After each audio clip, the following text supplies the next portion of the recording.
Kining gi suwat ni San Juan nga Ebanghelyo nining maong kapitulo 15 para nako mo ni ang sentro sa atong pagpakigrelasyon sa Ginoo ug sa usag-usa. Lingi ay mong tupad ina maayo ra mo relasyon sa Ginoo. Maayo ra. Ug unsa may imahen nga iyang gihatag kana gyung relasyon sa punuan ug sa sanga. Importante kayo nga ma-imagine nato ba nga kita sanga niya ang Ginoo punuan. Niya unsay simple kayo no, yano kay tanan nga pasumbingay pero dali kay masabtan. Kung ang punuan o kung ang sanga malayo mabuwag sa punuan, unsa may mahitabo? Ha? Malaya. Normal gina siya. Gawas lang kung i-markot nimo, markot imo dayong ibuwag. O naman sa mga tanom nga putlo nimong sanga, nga imo itanom sa yuta, mugamot pudto siya. Pero kung normal gyud inigkawaan ang sanga niya, mahug na siya ngadto sa yuta, malaya gina siya. Lingian sa imong tupad ing na wa jud ka mabuwag sa Ginoo.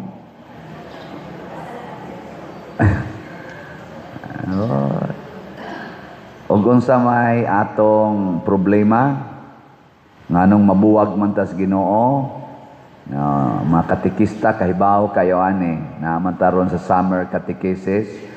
Unsay makapabuwag natos Ginoo? Kana. Pero ningon biya si San Pablo, nothing can separate us from the love of God. Except, ang wa niya hisguti dito, kaya siya, gubat ba, kamatay ba, kagutom ba, hasta kamatayon, dili makapahimulag nato sa Dios. Pero wa niya mensyona ang sala. Kaya nga naman, ang sala ra gyud mo'y makapahimulag nato sa Dios. Mura na siya makapaputol sa atong relasyon sa Ginoo. Muna imaginon gyud nato nga kining sala, kada nato himog sala dunay giputol nga relasyon. Mao ginay unang mahitabo. Unya kun maputol ng atong relasyon sa Ginoo, putol sad ng atong relasyon sa atong isig ka tawo. Ug ang number 1 nga sala unsa man gyud? Sa pito ka capital sins, unsa man gyud number 1? Ang garbo. Pride. Muna diri sa atong unang pagbasa, ang garbo sa mga Parisiyo nga na-convert. Murag ilag yung i-impose ba? Kaya naanad, lagi sila ng ilag yung i-impose ang balaod ni Moises kadtong magpatuli. Unya karon ni may mga pagano nga na-convert na dito sa Antioquia o uban pang mga lugar na-convert.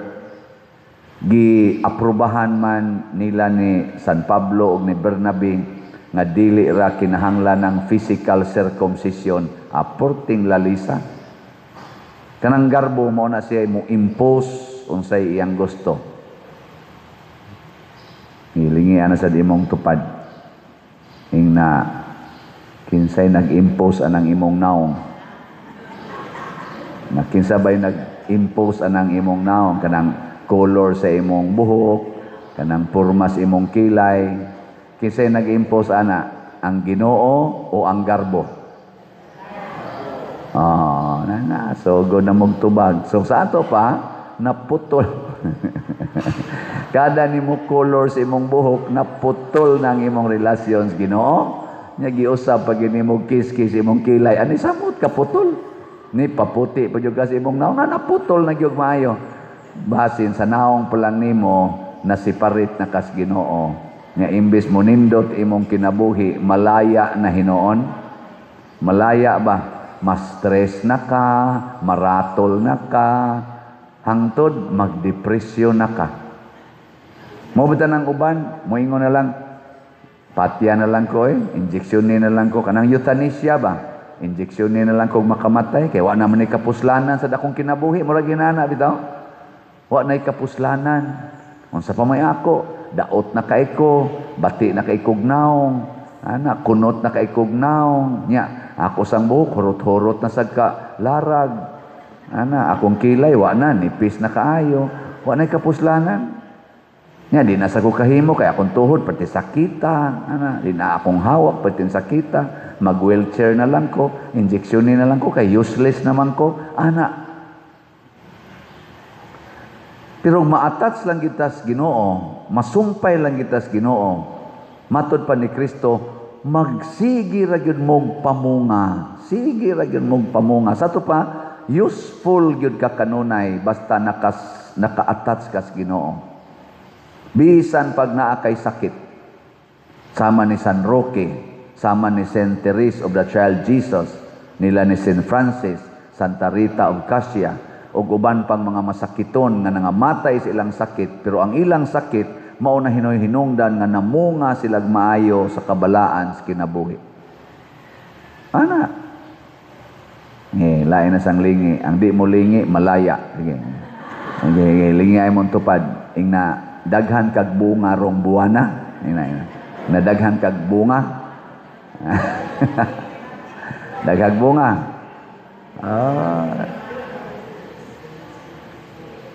Unya, kung magpabilin kuno tas Ginoo, unsa may mahitabo? Matod pa ni Kristo, ang akong amahan, maoy mo kontrol. Una niyang buhaton, putlo niya ang sanga nga dili mamunga. Di ba? Kanang sangang di mamunga, iyang putlon. Kinsa kay putlon nun, ani ron. Pananglitan, di jud ka mo palit og raffle ticket. Ang sama na kay bunga. Ala, basig putlon no na ka. Pero magsige kag palit og raffle ticket, ang sabi may tabo. Bunga kag maayo, bunga kag maayo. Sige bunga. Nya ang sunod niyang buhaton, kung nagsige sa kag bunga, iya kang limpyuhan. Kanang kuhaon niya bang kanang mga extra nimo. Aron makapamunga pag yung kag daghan. Pasabot, gusto niyang biyaan nimo ang imong mga attachments. Kana ba mga kalibutanong mga concerns aron maka-focus ra gyud ka sa mga Dios non nga mga buhat. Kuhaon na mo nang gitawag og self-denial. Diha bitaw sa ato rong politika, busy kay silag sigig tan-aw ang kanang pangitaan ng katumanan anang impeachment karon mao gid na ilang gikuag maayo. Pero ambot og mao baka na ang makapa-attach nila sa Ginoo. Di ka na makapahimulag nila sa Ginoo, di ka na bungas garbo ng impeachment. Sa atong kanang impeachment para sa vice presidente, mao ka na ang makapahimong mabungahon sa ilang pagka-congressman, sa ilang pagka-senador, sa ilang pagka-pinili nga executive, na executive branch. Mao ka na'y makapahimo nilang mabungahon dinis atong nasod, isip Filipinos, kanang impeachment karon sa Vice Presidente, o ang pagsulbad baka hinoon niyaning trillions nga corruption nga nawa sa flood control, sa atong mga uban pang mga ahensya sa gobyerno nga wa nay mga kwarta kay gipangkawat na ila man sa nang gidawat nga grabe gyud kaayo rong corruption, wa pa lang gyud nanubag kay wa man say hearing, wa na may hearing. Hayan ka ana ang makahimong mabungahon nga ma-impeach ang vice presidente karon o masulbad og matino mapinpoint kinsay responsable niining trillions na corruption sa atong nasod. Kamo, asa kay ninyo yung mabungahon, ana? Ay, mugtugtog diha. Di ba, papilion ta mo. Hayman aning buhata ang makapahimo nilang mabungahon isip mga pinili o appointed nga mga officials gobyerno ang pag-impeach ba sa vice presidente o ang pagsulbad aning trillions of corruptions. Kana ato nang isinggit, ato nang ipadayag kitang mga tao, because we are the government. Kita'y nagtuboy ana nila mga mga sangana sila sa atong nasod, nga mao'y gihatagag authority para mo distribute sa sustansya sa atong nasod. Dili sila mo'y authority, sila'y sulugoon, pero nagpahimos lang ng uban nila diha o naghimog mga desisyon nga dili na makaayo sa lawas or sa nasod, sa gobyerno. Si Kristo, ingon ana biasad siya, kinsa man ang lawas ni Kristo? Kinsa? The church, ang simbahan. Nga mo yung gitawag og lawas nga mistiko, the mystical body of Christ. Ang katawhan mo'y lawas ni Kristo. Dili ang mga pari, dili ang mga obispo, dili gani ang Santo Papa. Kami sad, giordinahan mi, aron mo alagad sa lawas ni Kristo, nga mao ang katawhan. Munang sa lalis-lalis ro ni Senador Marcolita o ni Ping Lacson, diha sa Senado, nakakita ba mo social media silang lalis-lalis? Nga niingon si Ping Lacson, dili ko mo hearing, di na ko mag-hearing basta dili ninyo pirmahan ang akong partial report. Yan niingon sa Marcolita, dili sad ko mo pirmahan ang imong partial report kay gusto ko atong final report. Murag ingon ani bang pagka-sultiha ba? Nganong mo pirma man ta ang partial, nga ang partial pasabot dili pa na kumpleto, di pa na mao. Parehagod og kanang magsuwat kag thesis, estudyante ka, nya ang requirement thesis. Nya in kapag graduate lang ko ma'am, partial pa lang ning akong thesis. Mo approve day ng imong maestro day. Ha? Tubag. Nya nganong ipamugos man dito Senado mo na punto ni Marcolita, ambot lang kaha. Sakto ba na? Gihimong kondisyon ni Ping Lacson na di na gid siya mag-hearing about anang flood control o uban pang mga hearing sa Blue Ribbon Committee basta di mapirmahan ang iyang gihimo nga partial report. Si Marcolita di sadya na. Kinsa ka nila ang naningkamot sa pag-alagad sa Pilipinas? Ping Lacson o Senador Marcolita? Sa ilalang view ba? Kamo, unahuna na. Og na-mention ni Senador Marcolita, akong ipaminaw, na-mention niya, og nalipay ko aning iyang pag-mention. Ingon siya, dili ta mag-hearing. Siya, init na kaayo ang gibati sa atong amo. Naku, kinsa kang amo yang ipasabot? Siya, sama sa kainit ron sa atong palibot. Nga atong heat index, taas na kaayo, 40 na. Init sad kaayo ang atong amo, nga mao ang katawhan. Nga masayod, kinsa gyuy nangawat niadtong mga trillions of pesos. Nganong di man na nato ihatag sa atong amo, nga kitang tanan dinhi, naglingkod man ta, isip alagad sa atong amo, nga mao ang katawhan. Gisubensyon sa na ni kaniadto sa unang suna na hinumdum mo ni Pinoy nga na headline gitong iyang unang suna. Katubang pagka-presidente ba ni Anhing Pinoy ba? Noy-noy ba? Pinoy ba? Noy-noy. Aquino. Unsa may inyong nahinumduman sa iyang suna? Pinakauna gyud. Mao lagi na. Ako, di jud ko kalimot anak, kay na headline gito, hastas mga, wapa man kay ito uso ang social media, pero sa mga mainstream media, sa mga front page gito sa ato mga Inquirer, sa mga Sunstar, o uban pa, nga niingon siya, kayo ang boss ko. Giingnan niya ang mga tao ba? Kayo ang boss ko. You are my boss. You are my master. The Filipino people are my master. Sige, lingay mong tupad. Ingna, ikaw ang boss ko. Dotan. Kinsa may boss din sa parokya ron? Ako o kamo? Kamo? Kay kamo may taga-parokya. Ako, gihasahin ko dire, aron mo alagad ninyo. Nya, ug unsay akong buhaton nga dili makaayo ninyo, inyo kong sultihan. Padre, dili na makaayo namo. Sultihi ko. Makaayo ba ninyo kining atong project nga bell tower, adoration chapel ug CR?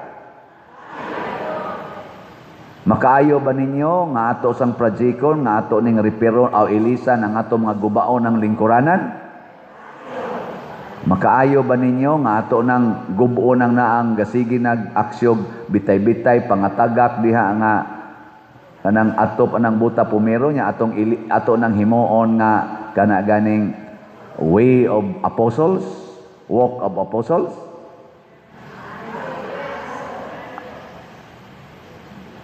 Sa ato pa, makaayo ba ninyo ang pagpalit og raffle ticket? Kana, naraman din na. So, mo na ako, isip inyong alagad, magsige ra jud kog announce nga palit mo raffle tickets. Nya sa man pagpalit og raffle tickets. Una, diha sa atong lamisas gawas, naa sa atong opisina, naa sa roy nagsuroy-suroy nga mga atong trusted persons maligyag raffle tickets. Ala, palit mo diha. Kay makaayo man. Makapahimo man ang atong mabungahon isip community, online og territorial parishioners nako dinhi. Palit. Ikaduha, pwede ninyo ipadala sa atong mga bank accounts, sa atong GCash accounts, open pa kaayo. Pwede sad ikwarta padala, sundalan ning niya sa atong screen kay kana gyud mo ay makaayo nato. Dige mo mosunod ani mga contact persons, contact numbers ug account numbers nga niya sa atong screen karon atong ipakita, peligrong masaag. Nya i-message dayon may pader, mao ni akong gipalit. Nya amo day mong padadas kopyas ticket nya ang stub among ihog diri sa atong kaning kanang para raffle drop box. Ay na lang mo paghunahunaan ang premyo nga tawhanon. Ang atong hunahunaon ang premyo nga Diosnon. Ug unsa may premyos Ginoo kay magpalit man kag raffle ticket, mahimo kang mabungahon. Ug unsa may bunga nimo, piluon niya 100-fold ang imong palit or imong gispend nga amount para aning atong project. Iuli na niya nimo pilo 100-fold. Kana bitang ato dihang mga mangga karon na dias loyo. Naamtay mga mangga, nasa tay mga nangka, natay chikos. Diha. Nasa tay bayabas. Diha ba loyo? O karon nakapahimos na kita kay hawa naman, ato namang gi-control, wa na to manaka diha mga bata nga mamato ana mga mangga. Ato nang mapupo, perting bunga. Perting bunga. Pangayo niya mo diha sa atong pisina. Ngayo mo. Lami ra ba kayo? Ato sang chiko, sige pamunga. Makaingon ta ba nga, kapila nakapila sa Ginoo ang bunga ni ining maong mga sanga. Kaning sangas mangga, sangas chikos, sangas nangka, sangas sa mga bayabas, nga sigig pamunga, kapila naka sila namunga. Mga sangas kamunggay, siging kuhag kamunggay. Dataghang gitag diri kamunggay, yan atay mga alugbati. Sus, di ma, puong alugbati, mga matay na lamog kaog alugbati. Napay atong taong diha, napatay mga kamuting kahoy, nga makahilo. Basta di lang kuno nimo kanon og dungan ang kamuti ug ang kahoy, okay ra na. Og mukaon kag kamuti lang, ang kahoy lang. Pero imong dunganon ang kamuting kahoy, posible kang mahilo. Joke ra na. Ano ba?